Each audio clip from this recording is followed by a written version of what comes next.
Folks, we are live.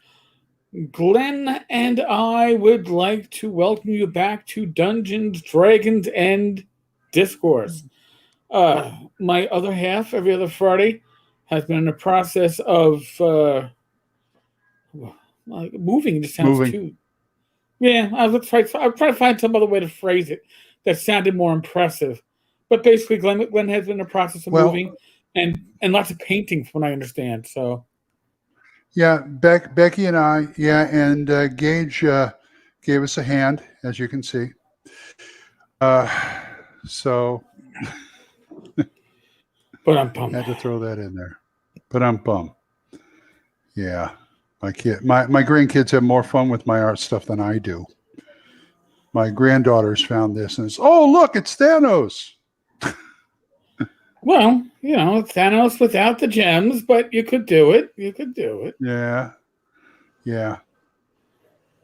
Anyway, how are you? I am good. I'll bring this up briefly but James Shields finished the inks on the cover for the forthcoming release of Swords of Winter Continual Light Second Edition. So by looking at it, I realized, he's giving me work because I have to apparently design an undead dragon and half orcs, but that's okay. That's okay. It's good to be given additional responsibilities. Well, that's all right. I'm not all that jealous because I'm still doing the Torchlight covers. There you go. Well, as well it should be. So then today, for those of you who here, it makes a lot of noise. I got a notification about a week ago that Myth Horde was going to be shipping. And those of you who might not know what Myth Horde is, if you've done Loot Crate, Myth Horde was to RPGs what Loot Crate was to nerds. And then Myth Horde stopped shipping like 2 years ago. And then all of a sudden, it shipped. And I got to say, I don't know. Boxes are open. I got 2 boxes, the same stuff. So I put it all into one. I don't know what I'm going to use. We're doing an unboxing. We're doing an unboxing. We're kind of doing an unboxing. So you get this. Oh boy! Nifty keychain, which is actually pretty heavy. I have no use for a heavy keychain, but it's got to be worth something. I'll take it. It's very Pirates of the Caribbean. Okay. You get this. What do you call it? I don't know. Finger armor. I couldn't tell you. I can put. All right, hold on. I'll put it on my pinky. Used to pick my ukulele. Okay, so now look, my finger disappears when I do this. So you see, my here, it's on my finger. It's on my pinky finger. And it disappears. That looks like something for Raish. Yeah, she's like, I could, and I said, I don't even want to get the details of what you could. We get 2 sets of Chessex dice. 2 sets? 2 sets of Chessex dice. Nebula, nice. Red, Silver, Luminary, and Gemini, Green, Pink, Blue. Okay. But wait, there's more. There's more. We get 2 test tubes of dice. One of them is a fairly well done set of dice. And the other one, I forgot to the same, is a mismatch of dice, but you get a full set. And then you would think, okay, Tenkar, that must be all. But not quite. Not quite. Actually, there's a lot of stuff in this for the guild. You get a metal dice bag. That's cool. I probably only holds a set, maybe 2, but it's nice. And then you get a standard 10-cent dice bag. So when I go to ShireCon in 2 weeks, I'll be giving away some of these dice because, like I said, I got shipped 2 sets, and I don't need another 8 sets of dice. I mean, 4 sets. 4 sets. No. 4 sets of dice. I don't need another 4 sets of dice. I can definitely give away my duplicates and not No, actually, it was. What am I saying? It is 8 sets. I got 4 sets and 4 sets. Holy shit! A lot of dice. And somebody will get one of these nifty keychains because there's enough shit in my pockets on a normal day as it is. Cool. I don't need this. I'll take it. If you live closer, Glenn, I would certainly be giving you, but you don't. You live in that Oklahoma. I'm as close as the U.S. Postal. This is I'm more as close quality as the than U.S. Ronco. Postal Service. Yeah, well, U.S. Postal Service and me don't get along very well because none of my local postal places allow me to park. And but by the way, I heard in Kickstarter land, Tom Wilson apparently has shipped some of the Back to Basics books. That is fulfilling for Kickstarter. And I'm one of the high. I got the highest level, so it's like mine went out today. Cool. You're gonna have to tell me, Glenn, because I was nice enough to save him. I'm saving him the shipping. I'm gonna pick it up at ChireCon in 2 weeks, so I figured that was just easier for him. Yeah, to me that's just kind of a placeholder. Hyperboard 3E comes out later this year. Just a little something for me to look at while I'm waiting. Just a little something. Mark, how's your adventure for ChireCon turning out? It's going to be fun. It's not finished. Yeah, how is it? It's well, if I talk about the details, and the people playing it are going to go, oh, so it's all about. But as I was telling Glenn before we logged in, the cover for Swords and Wits. Yeah. Well, the cover for Swords and Wits with Continual Light is probably going to define some stuff that I have to write after Swords and Wits with Continual Light comes out, like an undead dragon and I don't know, half orcs and stuff like that for Swords and Wits with Continual Light. But the adventure for ShireCon is geared for first and second level characters on the assumption that I will have some players coming back from earlier con sessions at second level. So usually it's a first level adventure. I got to tweak it up a little bit. So it's going to be interesting to see how that plays out. And I don't like to be that kind of DM that tweaks an adventure at the table when I see it's, this is too easy for my PCs. Let me throw in a little extra. I don't like doing that. I mean, yes, a con game is supposed to get a certain reaction out of people and a certain feel. Are you talking about your own? My own, anything. When you run something at a convention. Okay. I mean, I've thrown in some stuff before if it fits. Yeah. I've improv more. I did that. The Ghost Ship, the Hyperborea module that I've run a couple of times now for beginning groups. I added an encounter in there because I thought, well, this, they need to do something over here, and it kind of fits. But did you add it before you sat down at the table, or did you add it at the table? No, this is during prep. That's different. No. When I sit down at the table, I'd like to have. Oh, you're talking as the game. Yeah. During the game. I got to adjust. The thing is, I had an idea.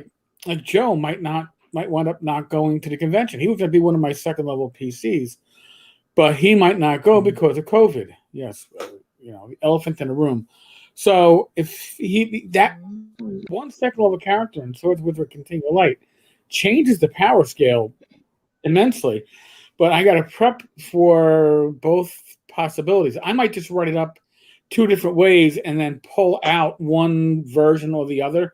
They'll be mostly the same, but if I have 1 or 2 second level characters, these adjustments get made. We'll see. I got to see how it plays out and who shows up at the table. I like running Swords of Which We Like because I have new players pop in and they get to walk out with a character that they created and have it for the next session. And yes, Ty, Pompey's Pocket Fisherman, that fucking Popeil's pocket. yeah, sorry. I had that fucking piece of shit, or something similar to it. The expandable fishing rod, which allowed you to, it sucked shit. Unless you were gonna drop it off a dock, you weren't casting, you weren't doing anything. Don't. And if you caught something, Hi, I'm Bobby May. Let me tell you about Swords of Wizardry Light. Oh, but look at my knife collection. Look at all these knives. And you get 72 knives for a You're mere right, Ty. $85. Yes. That's all? No, wait a minute. Wait, there's more. If you call now, we'll double the order. Well, how about when they started doing the baseball cards? That's when they jumped the shark. You can get your rookie Bobby Bonds card. Then wait, not just the tops. You can get a Donruss and a Fleet. It's like a Fleer. It's like no. That's an industry that went belly up, right? Baseball cards. Jesus. Yeah. Magic cards are making all the money now. Yeah, pretty much. Derek, hey, competitive pocket fishing product that fell apart when used. I'm sorry. Now, Ty over here is saying, anybody figure out what a julienne fries are? No, but I remember my mother had one of those machines. You get a julienne, your vegetables. Oh, what was it? The potato and boom, like this. I can't remember the name of the thing, but my mother had one. She used it all the time to make French fries. But that was like one of the first things I ever remember being sold on TV, as seen on TV. I can't remember the name of it. Doggone it. I remember when we had flea markets that you could actually go to in New York City, and they would have like the chopper, and the guy would be at the flea market chopping up onions. It's like, how many onions did you come with you to do that fucking shit? Or the ShamWows. How? Oh, ShamWow. Oh, man, I remember those. It slices and dices. It even makes julienne fries. Well, how do you make julienne fries?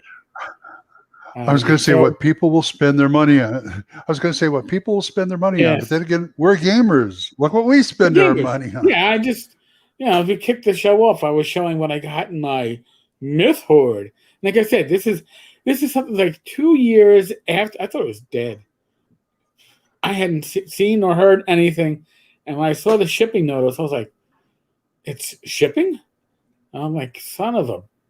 I mean, it's probably the best Myth Hoard I've gotten, where I can actually say I got value for my money. Because let's be honest, the prior Myth Hoards were mostly, Bad Mike's, Judges Guild hoard that he sold at I don't know, $3 a pound to the Myth Hoard guys something like that to send it off to the rest of us. That's one of the reasons I didn't subscribe, because I knew they were selling Mike stuff, and it's like I've got like 99% of what Mike sells as far as Judges Guild goes. So thank you, no. Yeah, and it's so. What are you doing? Sorry, the sound of me popping open a beer was not me popping open a beer, by the way. It's just me, and I got a beautiful Guinness glass, and I'm refilling it. He was cracking his knuckle. Yeah, it looks like a good beer, and it has decent head, but it's actually hot tea with no alcohol, no calories, no carbs. I'm trying to be a good boy. I'm trying to be nice. Don't push me. One day, this reminds me, I probably on the regular YouTube side, I need to do a retrospective on Myth Hoard, a little bit of a history on it, because it's changed hands.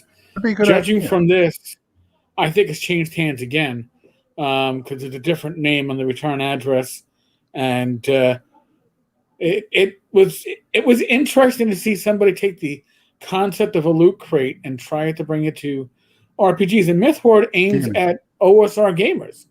Hell, there was a Tenkar Yeah. crate for a while from the owners of Myth Horde, and it didn't really differentiate itself much from Myth Horde, so it did pass.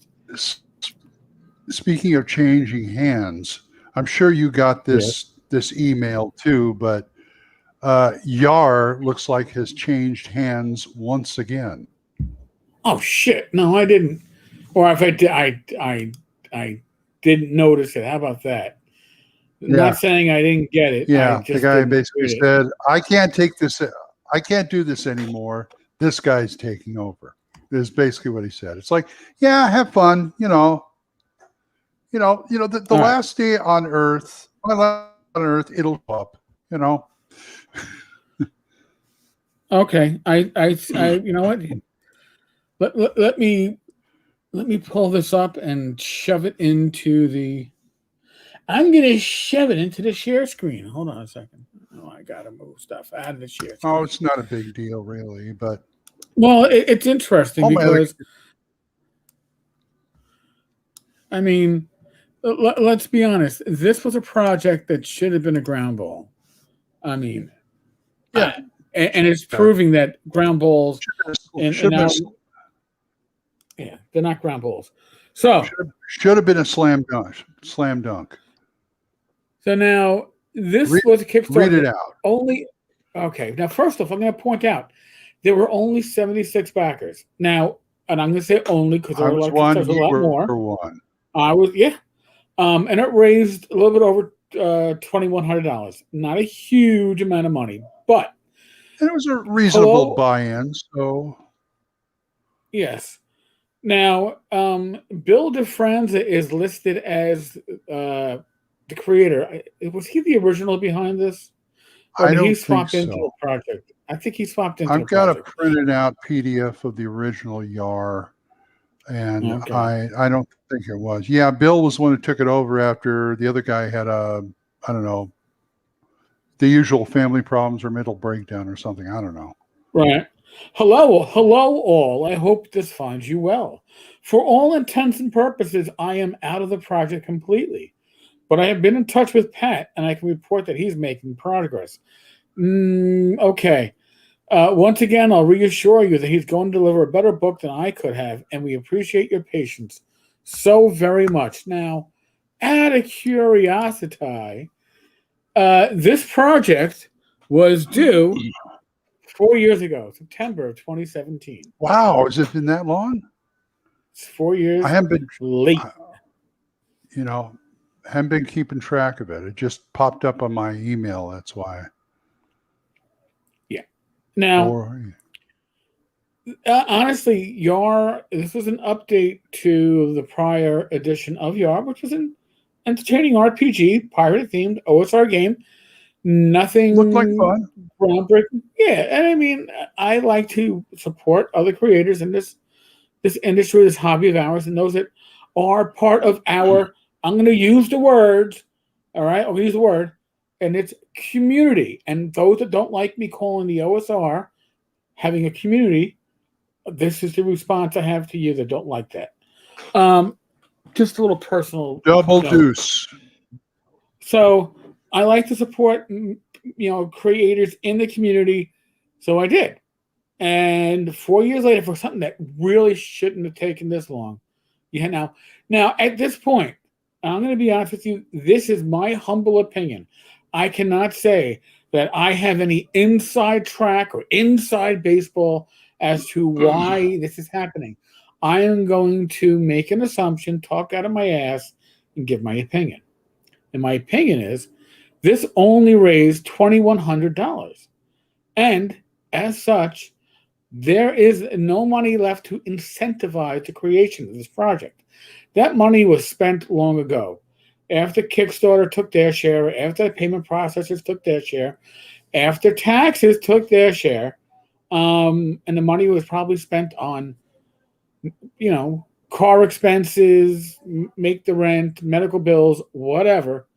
There was no longer an incentive to finish this project. I'm not saying it won't get finished.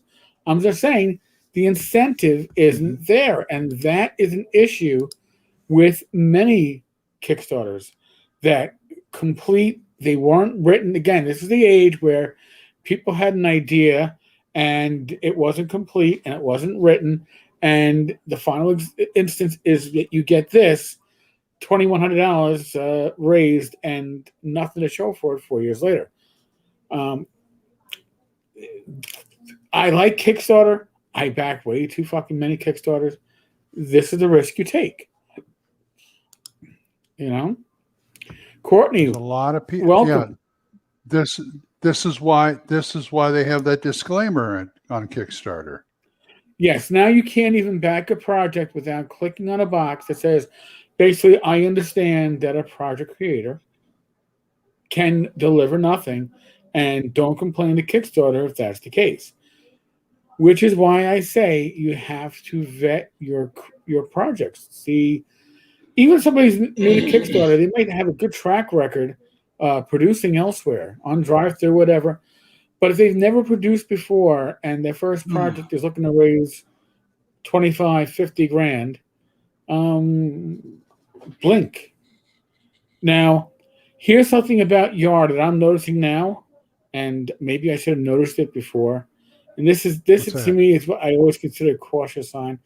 Its goal was 2,000, and it raised 2,146. Now, I didn't do the math of how these things added up, but there are times when you do this math, the math does not add up of the backer levels. 350, 550, and then at 25. Oh God, I gotta do this in my head. I hate having to do that in my head. 559. Yeah, it doesn't add up. So I'm looking at this, and I believe that the backer levels don't really come close to funding this Kickstarter, which means that it's likely an angel backer in the end backed this project. And angel backers are dangerous because it means that usually yourself or a family member gave the money to put you over to fund, and that means that you really didn't have the funding that you budgeted for, let alone thought you were going to have. And I mean, I could be wrong. I like to think I am wrong, but maybe I'm not. Maybe my quick math was wrong. It could be, but well, let's see. Well, 40 would have been 1,000, and then 17 left over. Sorry, folks. My math is not the fastest. It's okay. Well, as I've said before, I have been extremely lucky in my Kickstarters because practically everyone has delivered on mine. This is the only one that really hasn't delivered out of. I think I counted over 15 Kickstarters that I've done over the years. Okay. So I count myself either lucky or very good at picking the right ones. All right, by my estimate, we're about $170 was added to this. It actually came in around like 1975 or 1976 with the $1 pledge, if my math is right. So they were actually going to be short. So somebody kicked in to bring them above, and you don't want to be just $5 above. You got to, but that's never a good sign because. Trust me, if you're aiming for 2,000, you're hoping to get 5. You don't set a goal, and there's a saying: one of the worst things that can happen is that your Kickstarter just funds. If your Kickstarter just funds, you're likely fucked. And that might be what happened here. Yeah, well, lesson learned, I guess.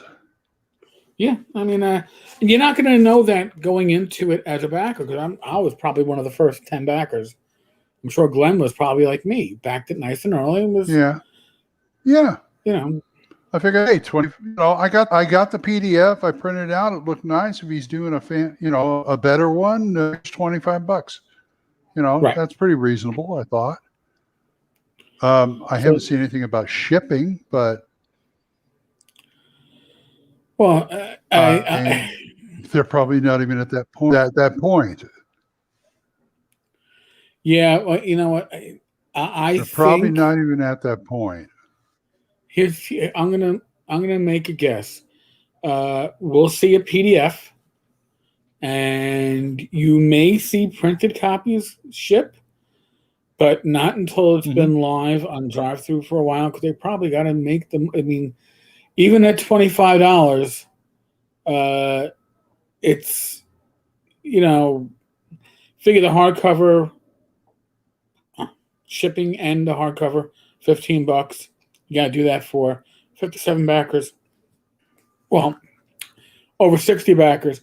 It's a lot of money to be put out of your pocket. Yeah. And again, after 4 years, Right.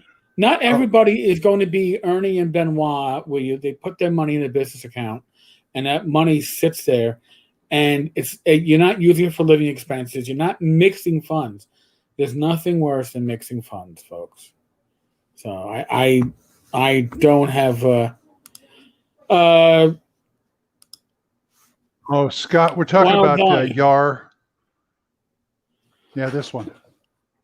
Yar. I mentioned I just got an email the other day saying they're passing it off to yet another guy who's trying to fix it. Who's trying to complete it. Tis only 4 years late, but be glad you have 2 arms. Imagine being a pirate and trying to do this with one fucking arm. Gosh darn it! I consider it my near west. What's it called? Far west. Was one far? Yeah, I consider it my far west. So, but it's a very minor far west. And think about it. I'm not worried about it. I mean, $25. Come on, Courtney, all due respect, fuck you. You actually complete on time. You ship on time. You are a responsible individual. That's what the money's going to be used for. I understand that, but you aren't 4 years late. I don't think you've been 4 months late. If you've been 4 weeks late, I'm surprised. But that's because you're a professional, and this is not a professional company. So listen, Courtney, you happen to be somebody that is disciplined, right? And we will be blunt. All right, I'm gonna say this about myself. He'll be Many blunt. of us in the OSR, I'll be blunt. Many of us in the OSR are not as disciplined as somebody like Courtney Campbell, and by mixing the funds, a lot of people they lose their incentive to complete the project because they've already paid themselves at the beginning. Now, if you don't plan on doing further projects, you can be a putz like that. If you're like Courtney, who puts out projects on, I'm going to just throw a number out there, every, once or twice a year, and they do extremely well, you've got to treat your backers well. You don't, fuck with them for 4 years. Or in the case of Far West, nearly 10. Thank you, Gareth. Usually you want to reach around, but you didn't bother with that, did you? Thank you so much. Sometimes you get it, sometimes you don't. Yeah, Courtney, there's 2 demerits for you from Ty. I apologize for you getting demerits. I had nothing to do with the demerits. But again, it's discipline. I will be very honest. You don't see me kickstarting anything because if I kickstart, I'll have to have a set time to release something, right? It's not just a project that works. I set a deadline. I am horrible with deadlines. Ask Jeff Jones, my layout guy, and my personal whack me in the head when I let things slip. I'm great with deadlines. You are, Glenn. You are fucking You're actually pretty good. You're awesome. I have to be. If you don't give me a deadline, it never gets done. I'm that lazy. Yes. Well, it's not. Well, here's the thing: when you are working for yourself on a project that the internal workings of it are on your head anyway, What kind of deadline? Now, Kickstarter makes you give a deadline, right? Now, maybe you're James Raggy and you set a deadline so farcically ahead that there's no way that you will miss the deadline. And then here you are 3 or 4 years later, having missed that deadline, and it becomes, well, shit happens. And yes, I understand shit happens, which is the reason why you don't see me doing a Kickstarter. Well, if I were to do a Kickstarter, I would also have the printed copy in my hands and know it is done. right. And we're just maybe we're not raising funds for the next project.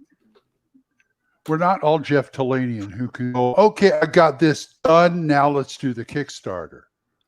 Right. Or Joe Block. And then it's just a matter of printing and shipping. Right.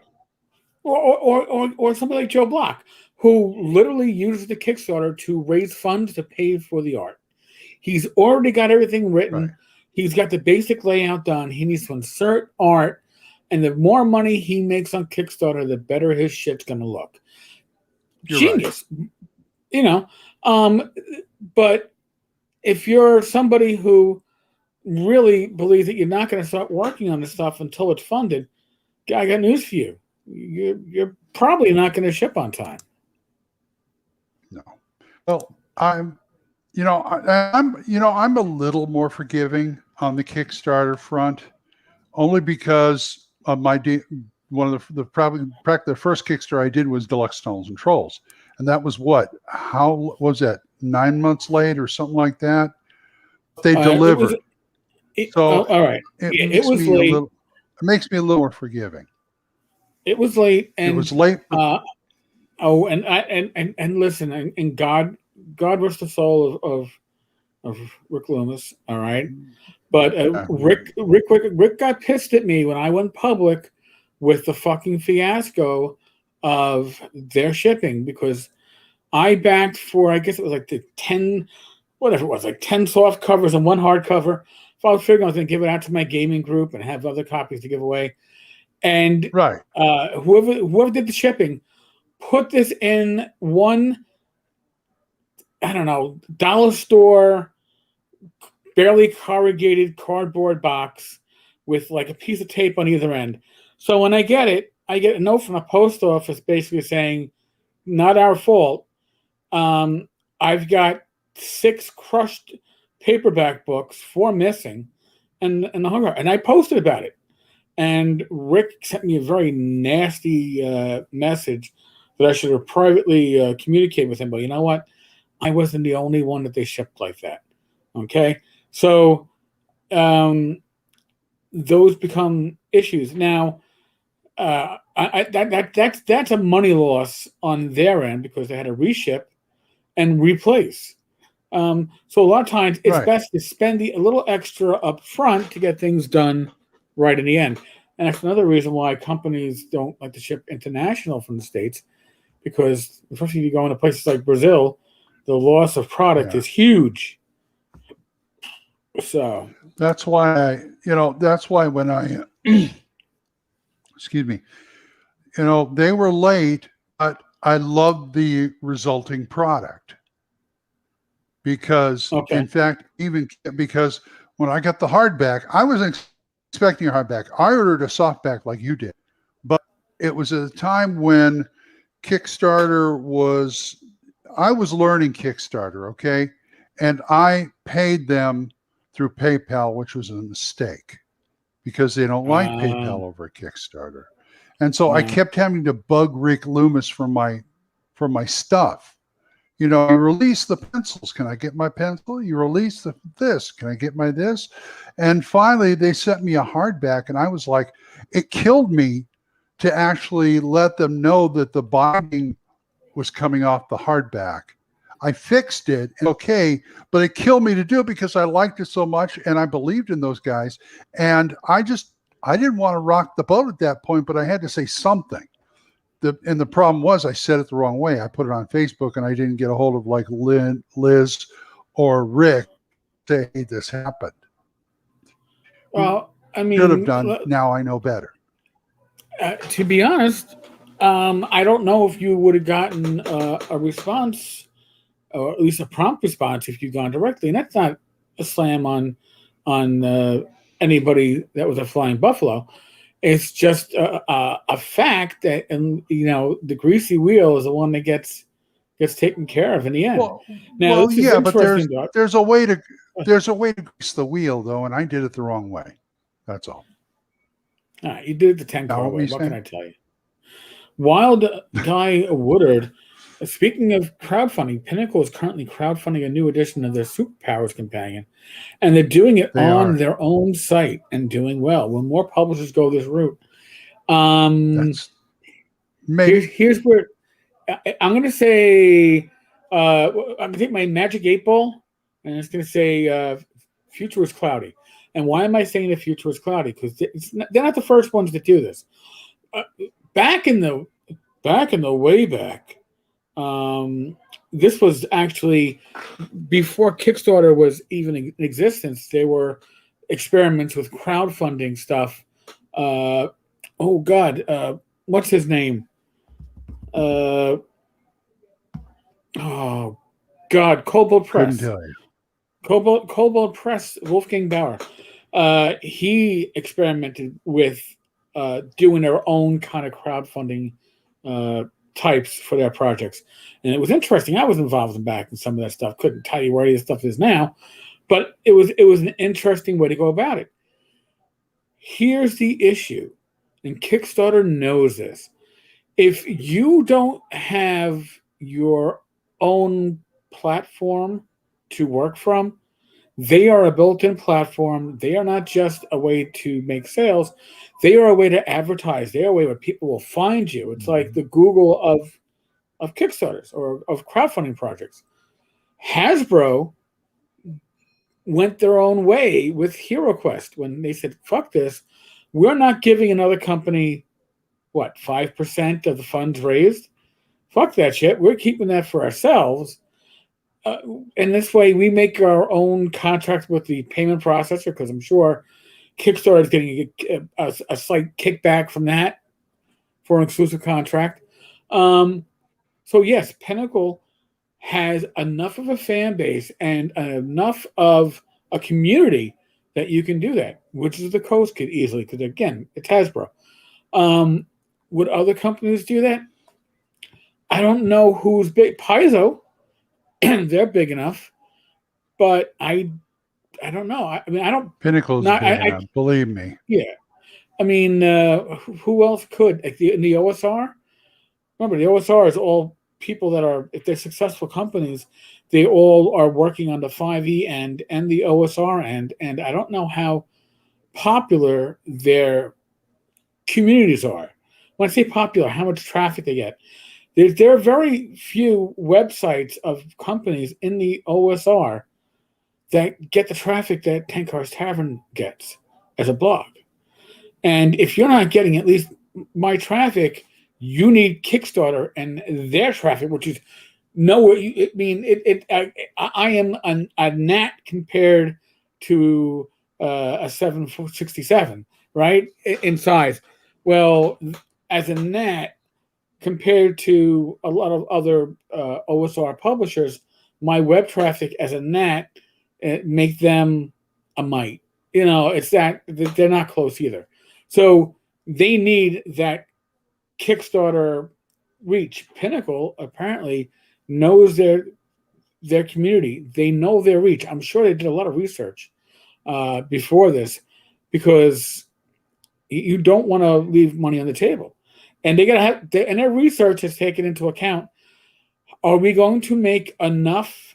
Maybe not the first project, but on future projects, doing our own crowdfunding, as opposed to doing on our platform like Kickstarter, using their reach, but then giving them their cut.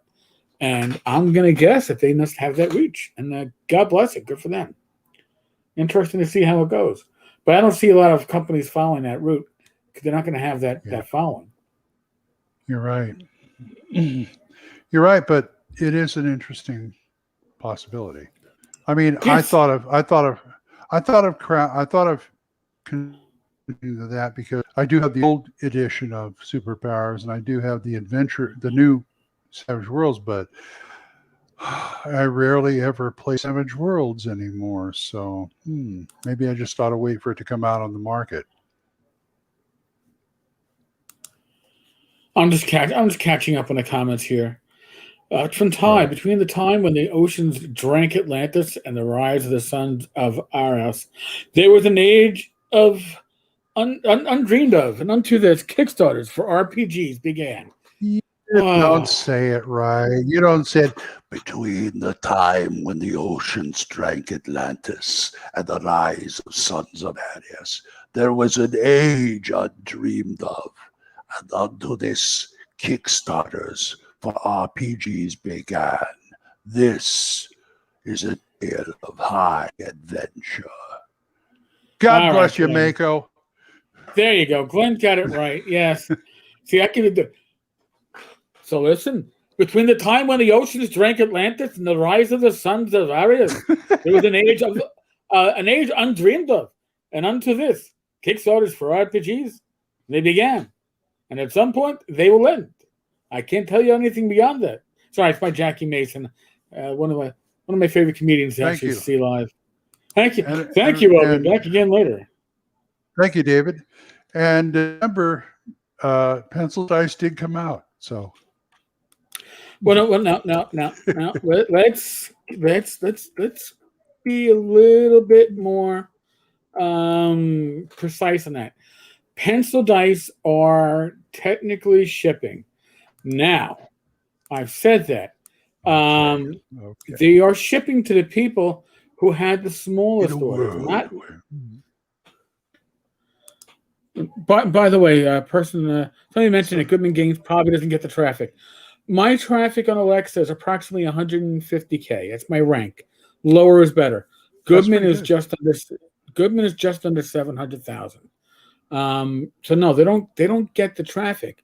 And without that traffic, you are not going to get the bites. I mean, yes, it's a great thing to be a big fish in a small pond, but sometimes you got to go to the bigger pond because it's just, there's just more fishermen there if you want to get caught, or however you want to look at it. But that certainly can be an issue. Pinnacle, again, from what I've seen, they have a very active community. I believe that somebody like N-World, Morris and N-World could probably do their own crowdfunding if they could set it up, and they could probably be successful because they have the traffic. I don't know if RPG Net could do it because I don't think they're as focused, but I think that N-World could certainly do it. But they've been very successful with Kickstarter.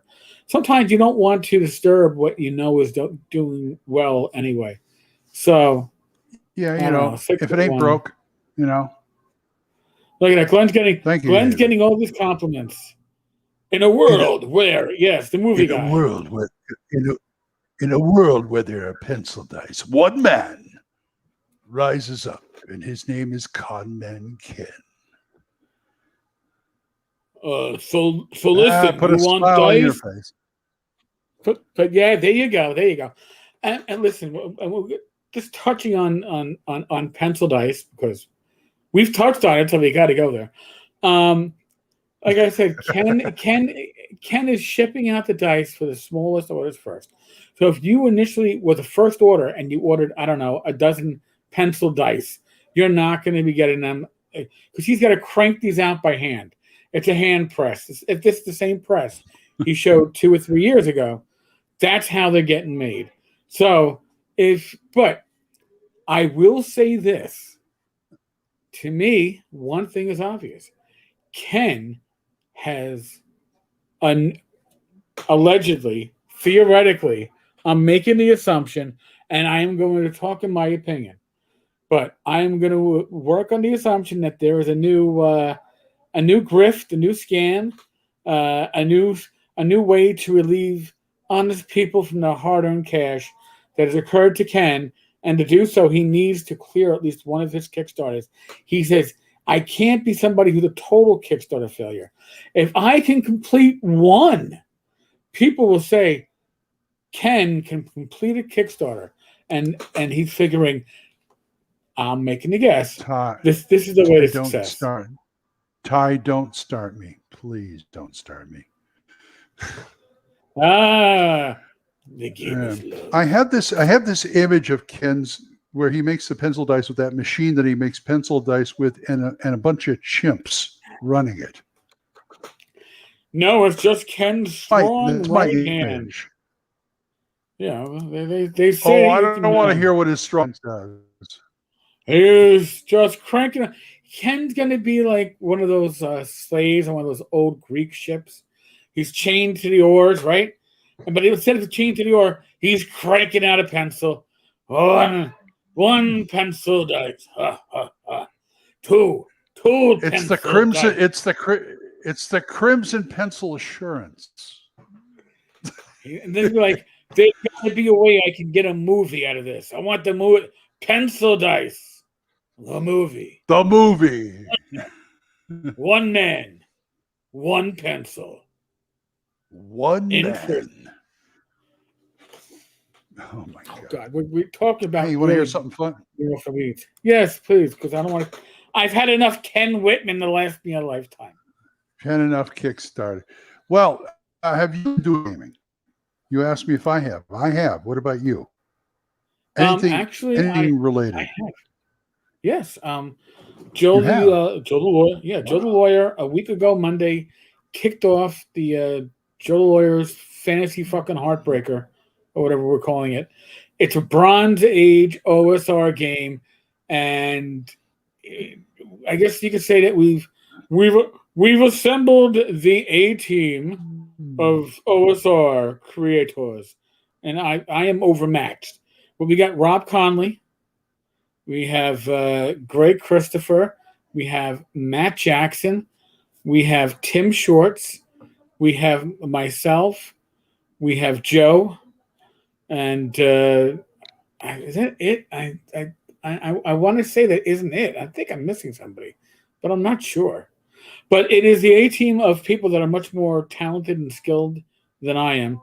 And Joe has proven that as a lawyer, he can apparently do lots of writing in his spare time, because he put out a hell of a lot of material for his fantasy heartbreaker.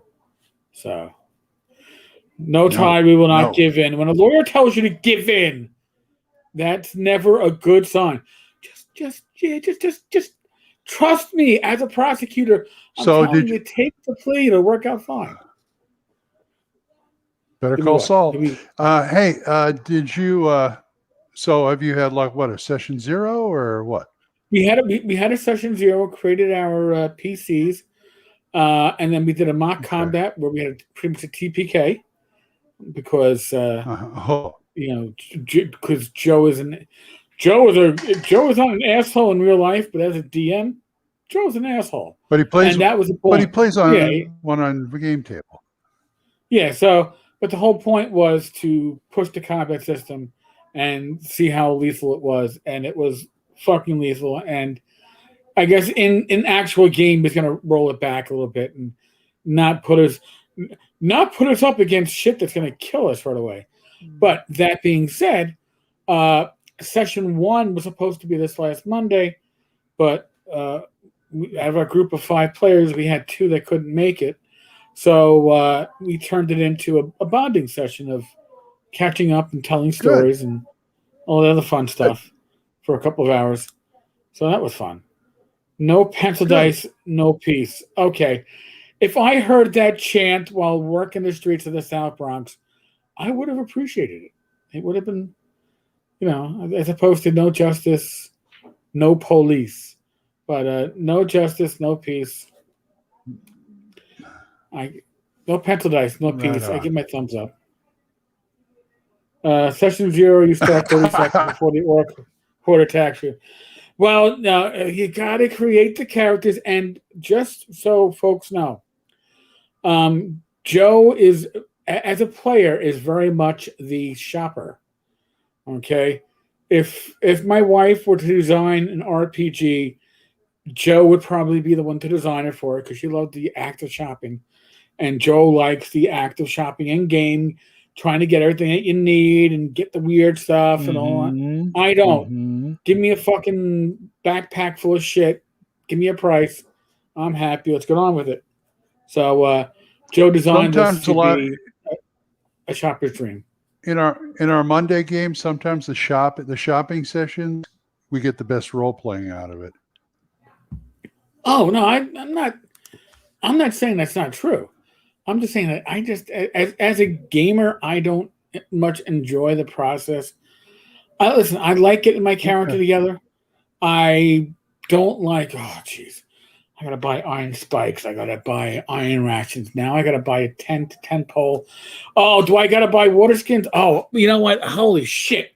What did I forget? What did I forget? I forgot to buy the tinderbox and steel. Oh my god, I'm gonna die out in the wilderness because I'm gonna have to start a fire with a stick and oh, this isn't gonna be good. I hate that shit. I hate that. So give me a starting package and then let me accumulate stuff as the game goes on. But for that I got starting a character, starting package. stop sounding like my son who would have said the same fucking. You want a starting package? Hey, I got a starting package for you in my pants. It's like, okay, that's not what I I was don't have to go referring that far. I'm an old man. I know when to quit. It's okay. Yes, Anyway. Ty. Yeah, attended last dress shopping. well, okay, well, it happens. You want my Monday game? This last Monday, Carlos ran his 5e Eberron game, and my character had to kiss a minotaur. Isn't that a song? To kiss a minotaur? Oh no, I kissed a girl. Never mind. I just okay, was. never mind. Yeah. So Now- you kissed the minotaur. Now that's like kissing a bull. I'm afraid to even ask. Well, we were at this auction at this town, and this guy took insults, and he would take gold off if you insulted him cleverly. And I got this wonderful dancing sword over saying stuff like, yeah, what do you, I'll give you 12. You wanted 15. I'll give you 12 for it. What do you want me to do? Kiss your mother? And he said, yeah. And I said, bring her. He goes, ma. And it's a female minotaur. And he says, what do you do? He says, I grab her out of the waist. I say, pucker up, honey. And I give her a big, wet, sloppy kiss. Now I want And my he said, all right, discount. I'll take 12. And then I started listening. I go, oh, tell your mother thanks for the tongue. He says, here, take 2 back. So I paid 10 gold for a dancing sword because I had to kiss a minotaur. Who'd have known? What the hell? All right. So you know what? And that's but you know what? That's in-game shopping. That's not pre-game. That's not pre-campaign shopping. That's role playing. Yeah. That's fun. I just don't enjoy the whole. Oh, you're talking about? Oh, yeah. Session zero shopping. When you're taking the book and going, okay, do I need this? I need this. I need that kind of thing. Yeah. That drives me crazy too. You know, I bought the bow, but I forgot to buy the arrows. What a putz! Yeah, I don't like that. Yeah. Anyway, a week before, I got to run this game again, Fantastic Heroes and Witchery. How is that working for you? I've had it on my shelf now for it's working years. Pretty well, but I didn't read it as good as I thought I did, because now I have a player character running around who, with a combination of AC, magic items, and spells, can crank his AC up to 30. And I found out last time. Yeah. And it's like last time, it's like, okay, I'm used to having him like around to 20 because they roll that high, but it's like, right. But what? Oh man. Oh, my favorite part of that game was they were in a rest stop, a tomb rest stop, an old dungeon that was retrofitted as a rest stop. There was this old lab room in there, and it still had a few beakers and retorts and all this other stuff that was been there forever. And underneath a table, there were 2 sleeping hobgoblins. And on the wall was a picture of this big old fierce-looking who used to be his dungeon. And the picture was singing because it had an enchantment and it was a sleep spell. And so the PCs went in there, made their saves, and slit the throats of the hobgoblins, no problem.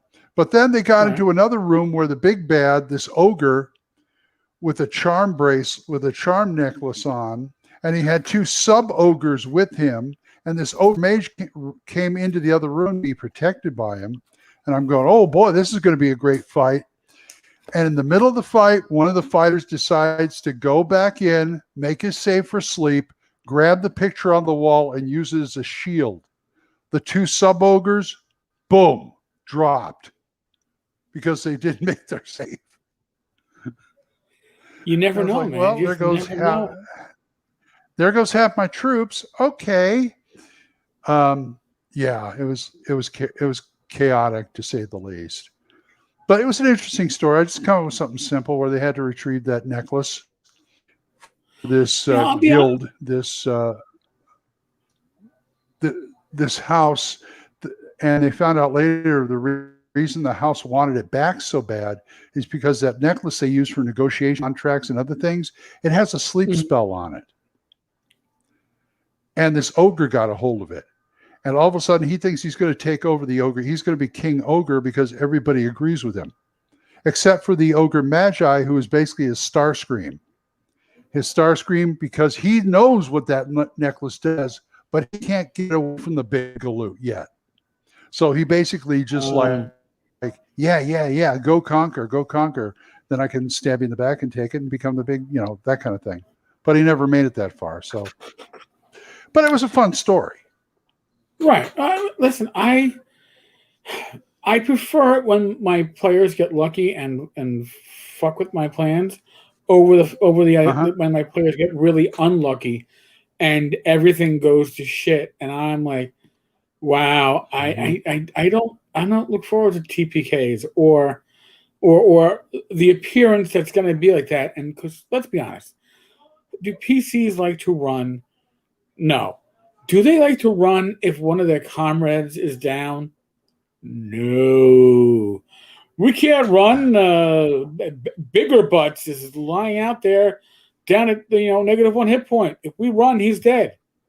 If you don't run, you're all dead. So be it. You're like, oh, there goes my campaign. Son of a bitch. So yeah, this.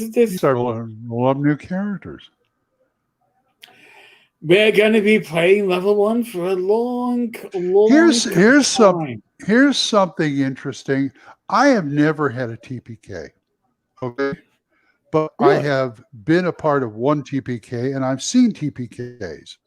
Here's the question. Say their characters are up to, say, 3rd level. Okay? Right. 3rd, 4th level, somewhere around there. And TPK. As a game master, one, I would have them roll up new characters. Where would you restart the campaign? At level 1, where they are, have them roll up 3rd, 4th level characters, have them roll up 1st level characters and start over? What? How would you handle that? To be honest with you,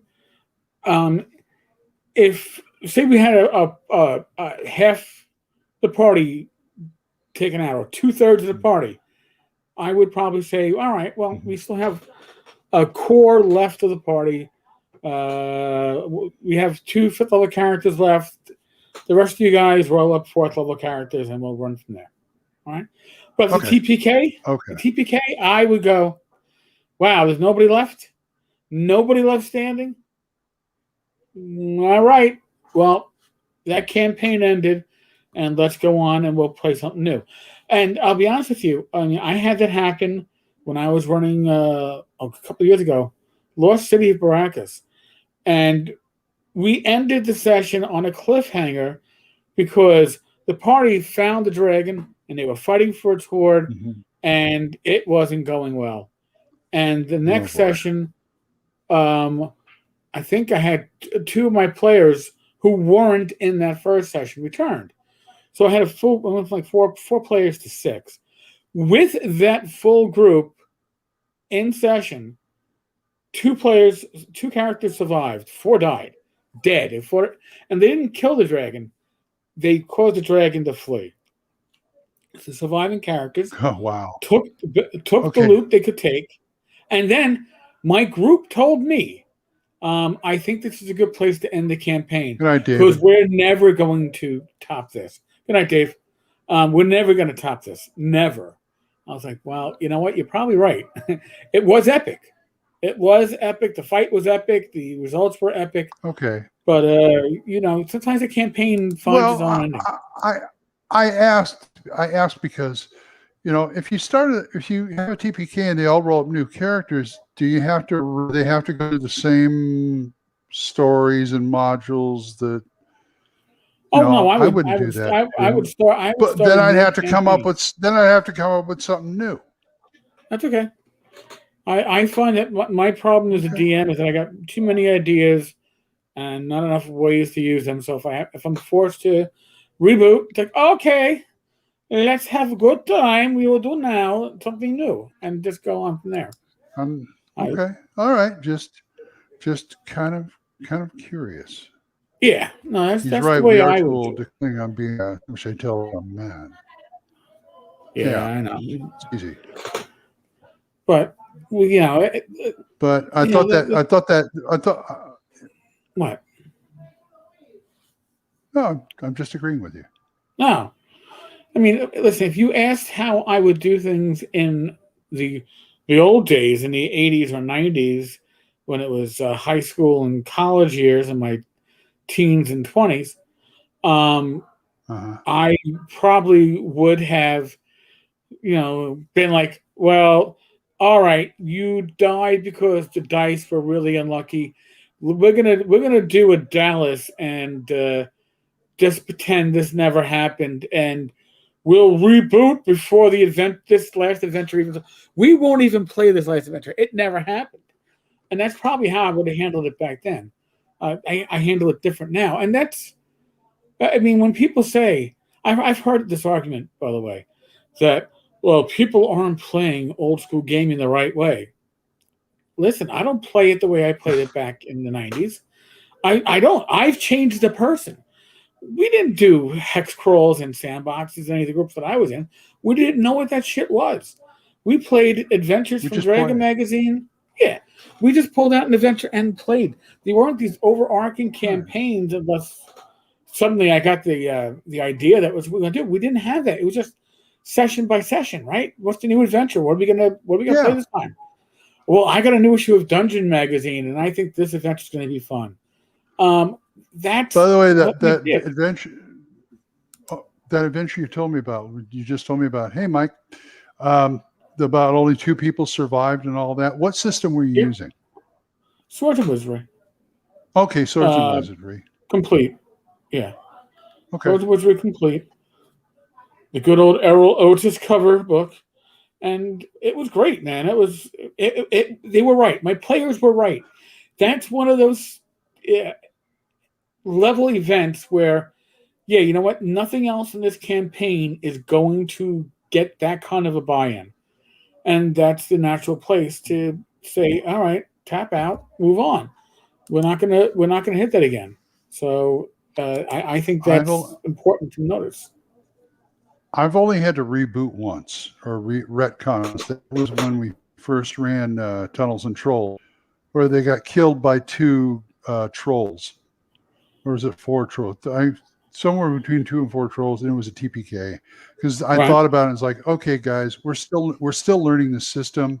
I'm going to retcon this where you guys won, and we're just going to go on from here. And they said, okay, because none of us knew the system all that well. So right. This was a learning experience. Out strangely. I still don't understand how to do missile combat in TNT. So I find it rather strange. Yeah, so I had to. Just like when the AD&D, we always like, there's no one on combat. There's no one on combat in 1E. Don't even ask about it. It's like, don't even ask about missile combat. Well, I find with Tunnels and Trolls that once you step outside of the melee, it gets kind of wonky, and you gotta. I don't know what you just gotta deal with it. You know what I'm saying? I mean, I know that with the like I said, it's so. With the what? Go ahead. The Spiral of Death.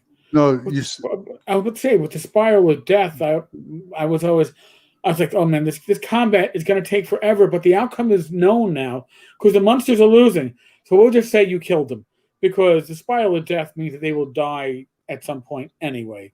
They'll have no chance. This is almost it's almost the RPG equivalent of backgammon.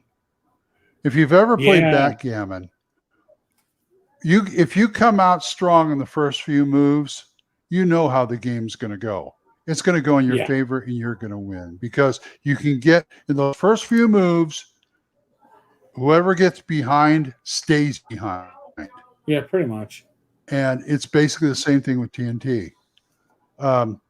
After that, it's all done with the shouting, I guess, or something. Yeah. So that being said, I still like TNT for one-on-one gaming. But I like TNT too, because I've since learned. If I was going to run it again, I've learned from this, and I think I could run it differently and better. So yeah, it's all a matter of chopping things into smaller pieces. And so we have to be extra entertaining now because Bad Mike is in the house. So, Bad Mike. I'm sorry. I'm with my Friday night work spouse. So you're gonna have to like take a back seat. Hello, that's me, right? You're my hi. I missed my. Dungeon? You won Dungeons and Dragons. Yeah, did you win? Did you? Oh God, I used to. When I was younger, my mother would, did you win? Did I win what? Did I win what? Did you win at that Dungeons and Dragons game? I go, there's no winners. What? There's no win. It's the experience. What? People that don't play role-playing games, that's the hardest part for them to understand. That's the role-playing equivalent of my mother when I used to act a lot more on stage. She'd always say, I go to practice. I said, it's rehearsal, not practice. Are you at practice? No, it's not football. It's acting. Anyway. Oh, Mike says that you have more charisma. Yeah, and I got the character sheet to prove it. Charisma was not my dump stat. It might have been, I don't know. In 2020, I was saying Constitution, but I may have been able to bring that up a couple of points. Really? Yeah. We'll see. Last year was not mine went down. Mine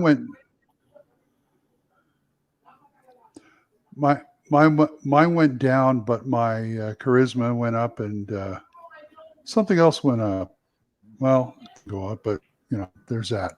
We got to be not really child friendly, but. Oh, come on! You cuss like a sailor. Come on! I cuss like a cop. I told you, I cuss like a cop. Actually, I didn't get a chance to tell you. So my niece, a couple of weeks ago, she goes, Uncle, my kid, she goes, I watch a YouTube channel. I go, excuse me? She goes, yeah, I like to watch some of your live shows like on Fridays, but I watch like the Gamers Health on Saturdays when it's you and Auntie. I was like, oh, geez. I go, Shannon, you know that Uncle curses, right? Oh, Uncle, I have a daddy. It's like, oh, well, all right. So basically what you're telling me is you've heard this before. Thank you very much. But yeah, I'm not endorsing this show for 10-year-olds, but Shannon, if you're listening, thank you. And pretend that Uncle never curses. Just pretend. So it's a popularity contest with your that little girl between me and Bad Mike, or what? Between she likes to listen to Rach and I because we've had her as a guest, I think, twice. So, Okay. but Friday nights she doesn't have school, so she can also listen in. Bad Mike is on a Wednesday. It could get late. She's only 10. So she probably likes Joe the lawyer better. She probably likes Joe the lawyer better then. I don't Although know. I've never seen him. Well, because Joe is always he's always the Wizard of Oz. He's the man behind the curtain, currently employed as a civil servant, not wanting to be revealed. And Yeah. I can understand it. Uh-huh. I would not have been doing all these live streams when I was. Would you have been doing all these live streams when you were employed by the NYPD? Probably not, Robert. Probably not, because. Well, you did the podcasts, and right? I did, but I wasn't showing my face. And remember, Tenkar is a stage name that has become more well known than my regular name. So I never. There's certain job occupations I just don't. Some job occupations I just don't get if you have to curtail what you love to do in your spare time because of that. I never got that. I used to have my second one. When I was go ahead. When I married my second wife, I had a brother-in-law who was actually the executive director of this big hotel in California. And she told me what a beautiful singing voice he had. He says, well, we ought to go karaoke sometime. He says, no, he won't. Why? Because he doesn't want people who work for him to see him that way because he's their boss. Understandable. And it's like, I kind of understand but it's sad. And another guy. Glenn, I mean, on my job, you would have functions at the precinct level, and there might be a precinct Christmas party, and most of the officers and bosses attend it. And and the commanding officer, generally the deal is this: the commanding officer would be there to kick the dinner off at the bar or the establishment they were at, and say a few words, eat half his plate of food, have a single beer, and then slip out the back. Because he doesn't want to be there and be knowledgeable of anything if anything stupid happens, right? I understand. I understand. You got to, and you don't want to be the one that does something stupid. You don't want to be the one getting boxed in front of your own subordinates. So it's. I guess you're right. It's different. Well, it just some people take it a little too. Like I did a show with yesterday at the Jewel Box Theater with this guy, and he was the lead. I can't remember his name. I mean, we were both the lead, but I found out he teaches martial arts to kids. Okay. Has a dojo and everything. He has his own business. And I said, well, any of your kids or their parents and stuff, can I come see the show? He said, oh no, they don't even know I'm doing it. Why? Because I don't want my kids in my dojo to see it. I have a reputation to uphold. And it's like, okay. I don't think they respect less for you doing a stage show. I mean, you already do martial arts. I don't get it, but okay. You're trying to get the lead by respect, and a lot of times it becomes an issue. I mean, for me, the reason why when I was even doing my blogging, I was like, I need to have a pen name, is because I don't. If I say something that that the department might decide reflects ill on the department, I don't want to be associated with them. No matter how far away it would be from that. Right. No matter how far away it would be from that. Right. Well, okay. I mean, if I was you, I can understand the name thing. Okay. I would do that too. But that's about as far as I'd take it. I'm not saying I'm just going to jump on YouTube every night after. No, but the name would go to my image too. I understand that. Listen, there is nothing worse okay, as a law enforcement officer, to be out somewhere with your family. And it's happened to my old partner. He was at the bank online, and the person behind him tapped him on the shoulder. He goes, "Excuse me, can I ask you a question?" And Louis was like, "Yeah, what's up?" He goes, "Are you the officer that arrested me for drunk driving 8 months ago?" Yeah, well, And that's Louis looked at him and went, "Yeah, I am." Guy's like, "You're a fucking piece of shit. I don't care if I was drunk. You shouldn't have arrested me." So Louis was like, "Well, obviously I wasn't getting my banking done at that time." For me, I recognized a prostitute that I arrested when I was in Atlantic City. Well, I saw her. I don't recognize but her. that's gonna She looked at me, and she went. I was with my son's mother at the time. You don't. Yeah, but it's bad enough to happen. Put my image on YouTube when I was working, and have people that I work with, or people that I've arrested, or people I've interacted with, going, like I said, "Hey, I didn't like that cop, and now there he is on you. I can get him in trouble." You know, there's certain occupations that becomes. Well, I'm not saying right. I'm saying I wouldn't hop on YouTube either, but I mean, you seem to have handled it well because at the time you were just doing tavern chat and the blog. Right. Yeah, YouTube opened up when I realized I was retired, and at least I couldn't get in trouble with the occupation anymore if I said something that was not correct. Again, I worked in internal affairs. I saw how many people get jammed up for social media. It is disgusting. So I'm just, I just don't think people should be the way they are. That's all. I'm a German optimist. Everything my wife isn't. So. No, it's okay. I mean, listen, the world needs optimists. I mean, I was the person in high school when it came to signing yearbooks. I was the one. If I wasn't signing to pee or not to pee, that is the question. Whether 'tis better to bear the pain or expose oneself to pubic shame, I either wrote that or the optimist dies 1,000 deaths, the pessimist but one. And am I more of an optimist now at this point in my life? Yes. Ow. But it's accurate, right? The optimist dies 1,000 deaths, the pessimist but one. See, I'm very aggressively I mean, I want, I know how the world is, but I don't really acknowledge the way the world is. But I know of it because I've been around for 64 years. You learn something, Yeah, Eric is like Shakespeare. He is like Shakespeare. Shakespeare's dead. Hey, to be or not to be?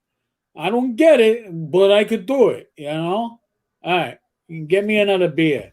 I could do that, but I don't think I could be a real Shakespeare.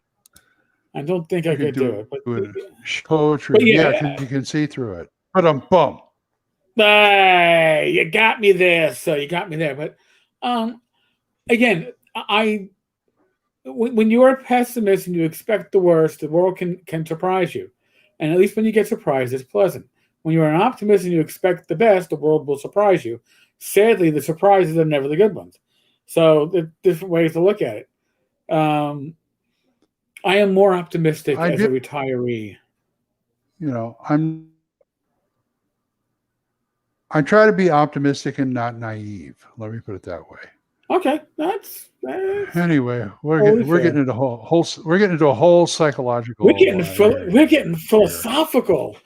Oh man, I hated philosophy in fucking college. Philosophical. Yeah, it's philosophy. Yeah, it's like philosophy. Philosophy. No, thank you. Philosophy and political science were the classes that you took just to get them out of the way. I need to take interest to psych and psychology and what else? American politics. It's like all these craps. I don't want to know what the ancient Greeks thought for philosophy. I don't care about that either.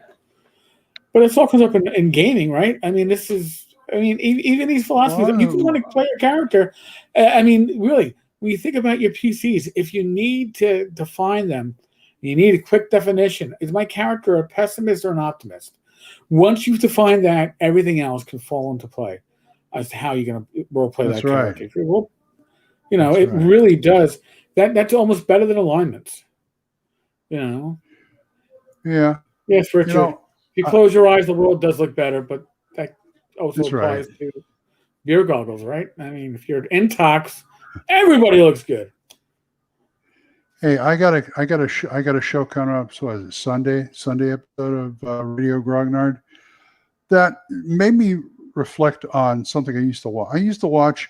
I didn't officially watch things like The Simpsons or Family Guy. I would catch episodes, if you Yeah, know what I me mean. too. I'm not a religious watcher of the show. I don't know. Well, I was talking about The Simpsons because The Simpsons did something really interesting story-wise that I wanted to try and role play.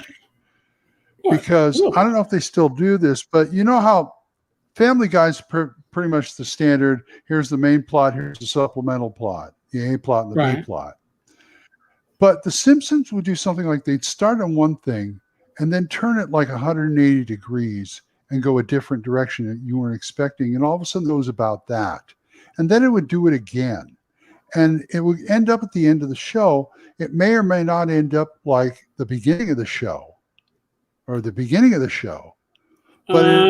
end up in an more interesting place. And I talk about that on today's show because it was just how to do that in your game. I mean, it's basically, because I told people, look, Lord knows the players are going to mess with your game anyway, right? Why don't you mess with it a little? You know what I mean? Fair enough. So that's what I'm going to say because I want people to listen and all that stuff. Don't want to give it away. Are you going to Fedora and Going Noir? I think he's talking about when I used to do Old Man Grognard After Dark. Well, I don't do the Fedora for these kind of things because of my headset. It's easier for me to do it this way. But those I do, I record them. So I don't know. It's just every once in a while I'll do an After Dark one. You've seen them, right? Yes. Eric? Yes. You've seen the After Dark ones I do. So yeah, those take a little bit of prep, and the booze in my glass needs to be filled, and I got to get some more booze. That is a shame. You see, that's why Mike wants to be sponsored by a whiskey, producer. Not gonna happen. I've been trying to get Crown Royal to sponsor me to go to cons and pass out bags, but they won't do it. Come on, Crown Royal. I could, you're the official dice bag of the OSR. Come on, I could do that. You don't want to be the official douche bag of the OSR now, do you? I've got all sorts. I got a lot of your bags. Why do you think I had the hat? Come on. Sponsor me. Send me to cons. I'll hopefully run games and, pass out your bag. Who needs a dice bag? Here you go. Always wanted to buy one of those guns that they use at sports events that shoot T-shirts and stuff them with the bags. Boom. Who needs a bag? Cross the ballroom, boom. Yep, at North Texas. There we go. Midnight auction. Boom. There's Ken working the sidelines. Ken, I called you Ken. Oh my God, Glen. God bless. There's Glen. Oh my God. All right. I'm not even drinking alcohol. I'd rather see bad Mike dressed as Satan with the shotgun shooting out bags. That'd have been great. Bad Mike, if I can't get a whiskey sponsor, can I just get free whiskey? Mike, you can get free whiskey at Next North Texas if we get the 1,000 subscribers. We need 1,000 subscribers. We are currently at 989. We are 11 subscribers away. Get your children to sign up. I really don't mean that, but it wouldn't hurt. But 11 away to giving away $500 in drive-through RPG Now gift certificates, plus another 25, plus a dice box, plus I don't know, maybe something from that box of goodies that I got from Myth Horde. So who knows? There might be other stuff given away. So we're close, man. We're close, folks.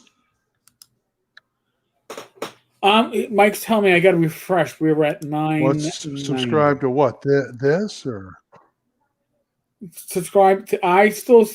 My dashboard says 989. Subscribe to Tenkar's Tavern at the YouTube thing. Subscribe to this channel. yay? This is where you get the I talking believe crit on I've Wednesday. already. You better be subscribed. You're on this show. Me, If Glen's not subscribed, I'll there's have to gonna be look. troubles. There's gonna be troubles. But have to look. yeah, we're gonna sponsor a room at After we get done, I'll look. Texas.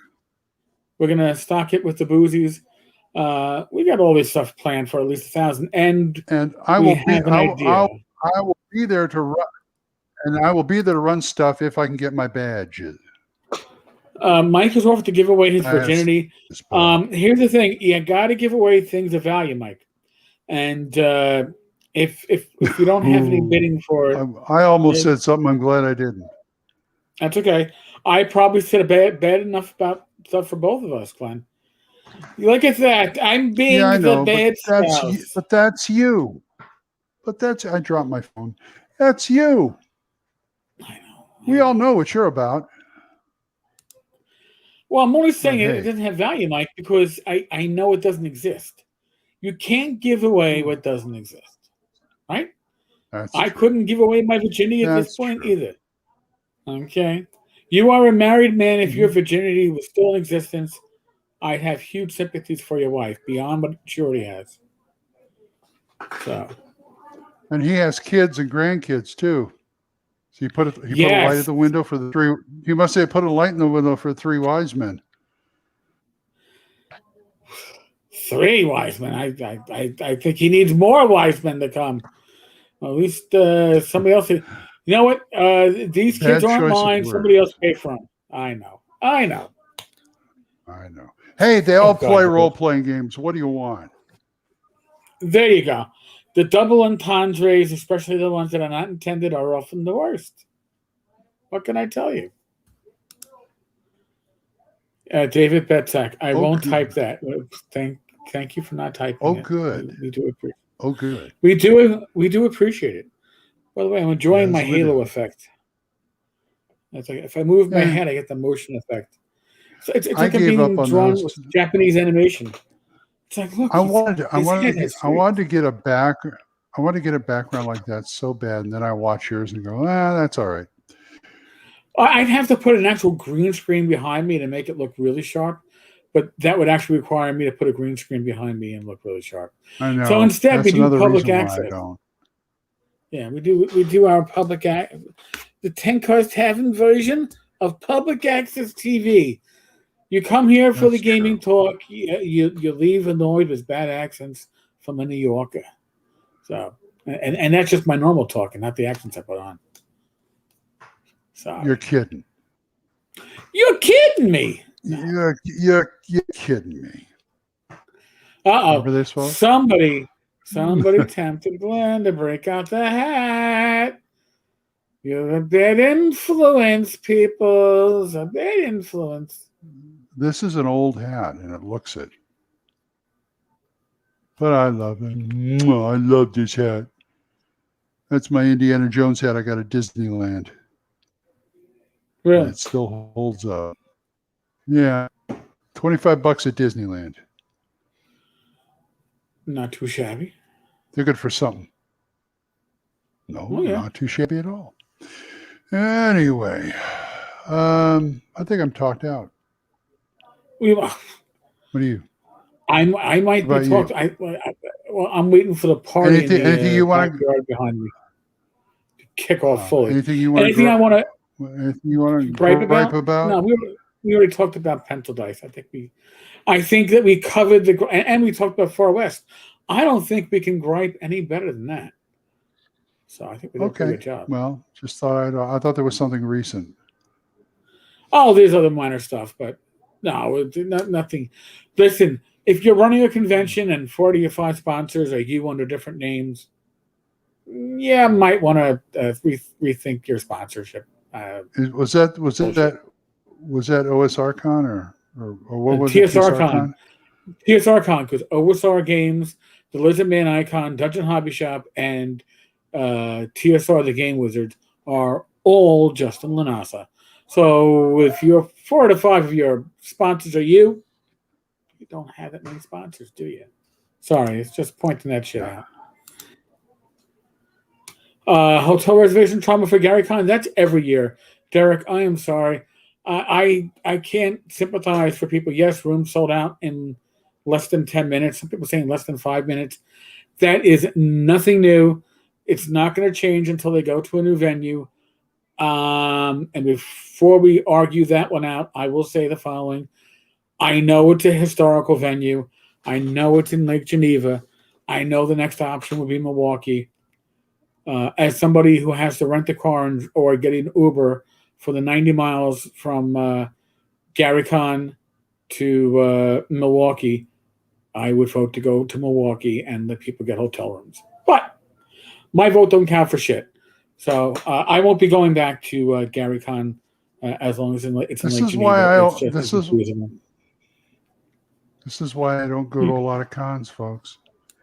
Yeah, I mean, game halls in Madison, that's fine, and even that, hotels can get tight, but I mean, at least you're not a 90-mile drive from the airport. So Lake Geneva is just a little bit out of place. I understand the historical significance. I completely understand it, and I understand Luke works a real job.